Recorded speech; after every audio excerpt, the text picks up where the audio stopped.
যথাগ্নে দাহিকা শক্তি রামকৃষ্ণে সমাজ্ঞয়া সর্ববিদ্বা সর্বাং তাং শারদাং প্রণমাম্যহম।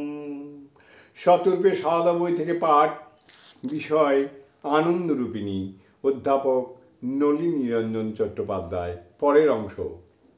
একদিন একটি পেয়ারা নিয়ে সেই ভিখারিটি এসেছে মাতৃ সন্দর্শনে। ভিক্ষার পেয়ারা সাগ্রহে গ্রহণ করলেন সীমা।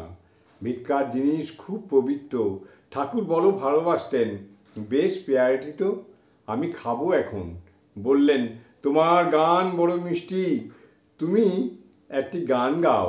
মেয়েটি গান ধরল, গোপাল সাজিয়ে দিই বাপ তোরে, একবার তেমনি তেমনি তেমনি করে নাচতে ঘুরে ফিরে। গানটি বেশ, আর একটি বলো মা, আর একটি গান করো।